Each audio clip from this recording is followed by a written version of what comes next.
नमस्कार दोस्तों, स्वागत है आपका अपने YouTube channel maker of modern teacher पर।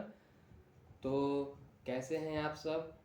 आज की अगली कक्षा में हम सब पढ़ने जा रहे हैं जैक डीएलएड या बीएड किसी भी विषय में पढ़ाए जाने वाले फाउंडेशन 2 और टीचर्स ट्रेनिंग का सबसे मोस्ट इम्पॉर्टेंट सब्जेक्ट शिक्षा मनोविज्ञान, education psychology. I hope that और आई थिंक दैट, मुझे लगता है कि बिना इस विषय में पारंगतता हासिल किए हुए कोई भी व्यक्ति एक अच्छा प्रभावशाली शिक्षक या शिक्षिका नहीं बन सकते हैं। तो इस शिक्षा मनोविज्ञान के तहत आज जो हमने टॉपिक उठाया है वह है अधिगम। मेरा शायद यह मानना है कि आधे से अधिक, चाहे वो प्रशिक्षु हो चाहे वह शिक्षार्थी हो, उनमें यह शंका रहती है कि अधिगम क्या होता है, और यह बार बार पूछा जाने वाला सवाल भी है अधिगम। और दूसरा टॉपिक है शिक्षण।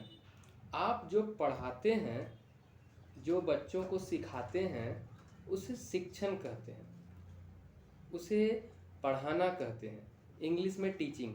और बच्चे जो सीखते हैं, जो ग्रहण करते हैं, उसे सीखना या अधिगम कहते हैं, लर्निंग। तो उसी टॉपिक को आज हम लोग पढ़ने जा रहे हैं, अधिगम, उसका अर्थ, उसकी परिभाषाएं, उसकी विशेषता, प्रभावशाली अधिगम के क्या क्या उपाय होते हैं, अधिगम के क्या क्या सिद्धांत होते हैं, अधिगम को प्रभावित करने वाले कौन कौन से कारक होते हैं। तो ज़्यादा देर न करते हुए अब मैं शुरू करने जा रहा हूँ इस टॉपिक को। ध्यान से देखिए और वीडियो के डिस्क्रिप्शन बॉक्स में जा कर के आप पीडीएफ को लिंक से डाउनलोड कर लीजिएगा। अब चलिए ध्यान से देखिए, पेपर पेन लेकर बैठिए और सुनिए मेरी बातों को ध्यान से। अधिगम, इसका परिचय समझते हैं। प्रत्येक व्यक्ति अपने जीवन में नित्य प्रति कुछ न कुछ नया सीखता रहता है। ये नवीन अनुभव व्यक्ति के व्यवहार में वृद्धि, परिवर्तन व संशोधन करते हैं। सीखने की इस प्रक्रिया को ही अधिगम कहते हैं। तो हमने क्या समझा कि जब हम कुछ नया चीज़ जो सीखते हैं या कोई अनुभव के द्वारा अपने व्यवहार में जो परिवर्तन लाते हैं, उसे ही हम अधिगम कहते हैं। मनोवैज्ञानिकों ने सीखने को मानसिक प्रक्रिया माना है। मतलब कि यह एक ऐसी प्रक्रिया है जो शारीरिक रूप से नहीं, दरअसल मानसिक रूप से होती है। सीखना मतलब अपने व्यवहार में किया जाने वाला परिवर्तन। यह क्रिया जीवन भर निरंतर चलती रहती है। हमने पढ़ा भी है कि शिक्षा एक ऐसी प्रक्रिया है जो जीवन पर्यंत चलती है। अब इसकी कुछ अर्थ व परिभाषाएं देख लेते हैं। सीखना अर्थात अधिगम किसी स्थिति के प्रति सक्रिय प्रतिक्रिया है। मतलब कि आपने कुछ करते हुए देखा किसी को, वह एक स्थिति थी, और उस स्थिति में जब आप स्वयं आते हैं तो आप भी उसी प्रकार की अगर प्रतिक्रिया देते हैं तो वही प्रक्रिया है कि आपने सीख लिया है। जैसे कि यहाँ एक उदाहरण देकर के मैं बताना चाहता हूँ कि एक बालक अपने हाथ में आम लिए चला जा रहा है और रास्ते में एक भूखा बंदर पेड़ पर बैठा है। वह अचानक से लड़के के हाथ से उस आम को छीन लेता है। लड़का आगे जाकर एक दुकान पर रखे आम को देखता है। वह वहाँ के मालिक से हाथ फैलाकर आम मांगता है। यहाँ बंदर द्वारा आम छीनना एक स्वाभाविक प्रक्रिया है, क्योंकि बंदर एक जानवर है और उसने क्या किया कि उसे भूख लगी तो उसने छीन लिया। परंतु बालक द्वारा हाथ फैलाकर दुकानदार से वह आम मांगना जो है ना, यह एक सीखी हुई प्रक्रिया है। हम बच्चों को सिखाते हैं कि हमें कुछ चीज़ चाहिए तो हमें क्या करना चाहिए। तो स्किनर महोदय, बीएफ स्किनर महोदय ने, देखिए सबसे पहले मैं इनके बारे में बता देना चाहूँगा कि बीएफ स्किनर महोदय को ही शिक्षा जगत में यानी एजुकेशन में साइकोलॉजी को जोड़ने का श्रेय दिया जाता है। अर्थात शिक्षा मनोविज्ञान का जनक एक तरह से कहें तो बीएफ स्किनर को माना जाता है। सीखना व्यवहार में उत्तरोत्तर सामंजस्य की प्रक्रिया है, यह एक परिभाषा है। क्रो के अनुसार सीखना अर्थात अधिगम आदतों, ज्ञान व अभिवृत्तियों का अर्जन है। तो समझा आपने। अब इस प्रकार सीखना अनुभव द्वारा व्यवहार में होने वाला परिवर्तन है। तो हमने अभी देख लिया कि सीखना या अधिगम क्या होता है। तो अब हम देखते हैं कि अधिगम की क्या क्या विशेषताएं होती हैं। यह जीवन पर्यंत चलने वाली प्रक्रिया है, यह सार्वभौमिक है, यह विकास की प्रक्रिया है, यह अनुभवों का संगठन है, यह एक उद्देश्यपूर्ण एवं विवेकपूर्ण कार्य है। बात को समझिए ध्यान से कि सीखना या अधिगम जो है ना, जीवन पर्यंत चलने वाली प्रक्रिया है। यह सार्वभौमिक अर्थात हर जगह पर है। यह विकास की प्रक्रिया है, इसमें बदलाव होता है और नृत्य प्रति पीछे वाले से आगे वाला में बदलाव जो होता है वह पॉजिटिव यानी सकारात्मक होता है। यह अनुभवों का संगठन है, हम जो भी सीखते हैं वह हमारे अनुभवों का ही देन होता है। यह एक उद्देश्यपूर्ण एवं विवेकपूर्ण कार्य है। कोई भी व्यक्ति किसी कार्य को करता है तो उसके पीछे उसका कुछ न कुछ मकसद जरूर होता है। यह एक वैज्ञानिक प्रक्रिया है, यह व्यक्तिगत और सामाजिक दोनों है। अब हम देखते हैं कि प्रभावशाली अधिगम के क्या क्या उपाय होते हैं। प्रत्येक शिक्षक को यह ज्ञात होना चाहिए कि बच्चों को अधिगम के प्रति रुचि कैसे उत्पन्न की जाए। देखिए, आप पढ़ा रहे हैं, कोई बहुत अच्छा टॉपिक पढ़ा रहे हैं, लेकिन अगर बच्चे में अगर रुचि ही नहीं है पढ़ने के लिए तो फिर आपका शिक्षण बेकार है, बच्चा सीखेगा ही नहीं। तो पहले कोशिश करना है आपको कि बच्चे को उस पढ़ाई के प्रति रुचि जगाया जाए, और रुचि जगाने के लिए हम एक सिद्धांत का रुचि का सिद्धांत पर कार्य करते हैं। आज के दौर की जो शिक्षा है यह चाइल्ड सेंटर्ड एजुकेशन यानी बाल केंद्रित शिक्षा है। तो ऐसा बनाया गया है कि रुचि कैसे उत्पन्न की जाए, हम शिक्षण को कैसे प्रभावशाली बनाया जाए ताकि शिक्षा के माध्यम से बच्चों का सर्वांगीण विकास हो सके। मनोवैज्ञानिकों के अनुसार शिक्षकों को अधिगम को प्रभावशाली व उन्नत बनाने के लिए निम्न बातों का ध्यान रखना चाहिए। देखिए कौन कौन सी बातें हैं। बच्चों में शिक्षण उद्देश्य या सीखने की इच्छा का विकास, बच्चों को उनके अधिगम की प्रगति और परिणामों का ज्ञान देना। टेस्ट लीजिए, टाइमली टेस्ट में उसको A+ B+ नंबर देते रहते हैं तो पता चलते रहता है बच्चा और इनकरेज होता है, प्रोत्साहित होता है। अब कोई तटस्थता नहीं होनी चाहिए, माने कि ये नहीं कि बच्चा बोले जा रहा है, कहे जा रहा है, बच्चा पॉजिटिव या नेगेटिव कुछ भी हो रहा है, आप कुछ भी ध्यान नहीं दे रहे हैं बच्चे के ऊपर। तो बच्चे में प्रतिद्वंद्विता एवं सहयोग की भावना का विकास। प्रतिद्वंद्विता, अब इस प्रतिद्वंद्विता को आप नकारात्मक रूप में मत लीजिएगा। प्रतिद्वंद्विता कहने का मतलब ऐसा कंपटीशन पैदा करना है बच्चों में कि वह, अरे वो 10 नंबर लाया तो चलो हम उससे 1 नंबर अधिक लाएंगे, तो उससे हम 2 नंबर अधिक लाएंगे। तो कुछ इस तरह की भावना, ये नहीं कि लड़ाई झगड़े वाली प्रतिद्वंद्विता। लगातार अभ्यास सीखने में सहायक होता है। प्रत्येक अध्ययन सत्र की अवधि पर्याप्त होनी चाहिए। अधिगम के प्रति ध्यान, रुचि एवं उत्साह पैदा करना। बच्चों में अधिगम के दौरान पुरस्कार एवं दंडित करना चाहिए। तो देखिए, पुरस्कृत और दंडित करना यही जो है ना पुनर्बलन प्रक्रिया है। पुनर्बलन कौशल का उदाहरण है। अधिगम के नियम व सिद्धांत के बारे में हम यह देखते हैं। नियम अथवा सिद्धांत क्या होता है, पहले जानिए। नियम अथवा सिद्धांत उसे कहते हैं जिस पर चलकर या जिन बातों का पालन करके हम किसी प्रक्रिया अथवा उद्देश्य को पूर्ण करते हैं।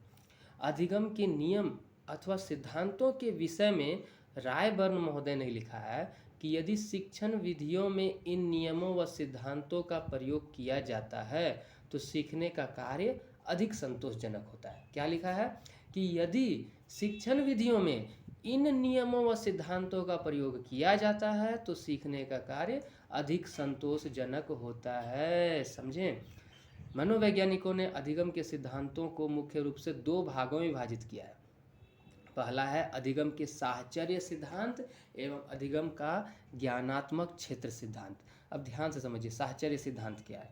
साहचर्य सिद्धांत वाले मनोवैज्ञानिकों का मानना है कि उत्तेजक तथा प्रभाव से उत्पन्न अनुक्रिया के बीच जो संबंध स्थापित होता है उसका आधार पुनर्बलन होता है। जैसे मतलब समझिए कि इसको क्या कहें, उत्तेजक किसी भी चीज को देख करके जो आप प्रक्रिया देंगे तो वह चीज जो है ना उत्तेजक है आपके लिए। जैसे कुत्ता भोजन को देख करके क्या करेगा, लार टपकाएगा, तो भोजन उसके लिए उत्तेजक है। अब उत्तेजक हो गया, अब जो आप प्रक्रिया देंगे वह अनुक्रिया है। इन दोनों के मध्य जो संबंध होता है उसका आधार पुनर्बलन है। मतलब कि अगर बच्चे को बार बार पुनर्बलन करते रहा जाए उसका उत्तेजक के प्रति तो वो अनुक्रिया देने लग जाता है। इससे उत्तेजना व अनुक्रिया के बीच अस्थायी संबंध बनता है। स्नायु संस्थान में यही बंधन व्यवहार परिवर्तन या नवीन व्यवहार सीखने में सहायक होता है। हमारे शरीर के अंदर में जो केंद्रीय नाड़ी व्यवस्था है उसे ही स्नायु संस्थान कहा जा रहा है, और यही जो ज्वाइंट होता है दोनों के बीच में, यह व्यवहार परिवर्तन या नवीन व्यवहार सीखने में सहायक होता है। इससे संबंधित कुछ महत्वपूर्ण सिद्धांत जो हो गए, थर्नडाइक का सिद्धांत आपने पढ़ा भी है। थर्नडाइक का सिद्धांत जिसमें थर्नडाइक महोदय ने क्या किया था, बिल्ली का प्रयोग किया था, पैवलव महोदय ने कुत्ते का प्रयोग किया था और स्किनर महोदय ने चूहे का प्रयोग किया था। तो ये 3 सिद्धांत हमें पढ़ने भी हैं। इन तीनों सिद्धांतों को लेकर के भी मैं आपके सामने उपस्थित होऊंगा एक वीडियो बनाते हुए। अधिगम के ज्ञानात्मक क्षेत्र का सिद्धांत, ये तीनों बहुत इंपॉर्टेंट सिद्धांत हैं, इनको पढ़ लीजिएगा ध्यान से। इसके विचारकों का मत है कि उत्तेजक तथा अनुक्रिया के मध्य केवल यंत्रवत संबंध स्थापित नहीं होते, बल्कि इन दोनों के मध्य वैयक्तिकता, इच्छा, भावना, अभिरुचि आदि तत्व भी सीखने की प्रक्रिया को प्रभावित करते हैं। मतलब कि दोनों के मध्य केवल संबंध ही नहीं रहता है, वैयक्तिकता, हर आदमी का अपना अपना इंडिविजुअल डिफरेंस यानी वैयक्तिक भिन्नता, अपना इच्छा, रुचि, भावना, ये सब भी सीखने को प्रभावित करता है। यही कारण है कि एक ही उत्तेजक पर अलग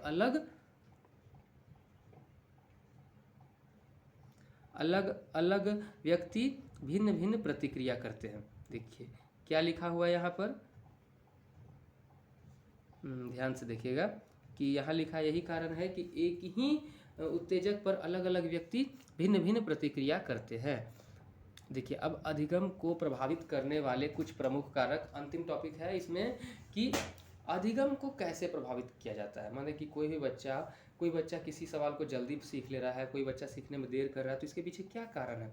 विषय सामग्री का स्वरूप, किसी कक्षा में कोई टीचर अगर विषय सामग्री को इतने सरल तरीके से प्रस्तुत करेगा तो उसको बच्चे जल्दी सीख जाएंगे, और किसी में अगर कठिन तरीके से प्रस्तुत किया जाएगा तो वहाँ देर से सीखेंगे।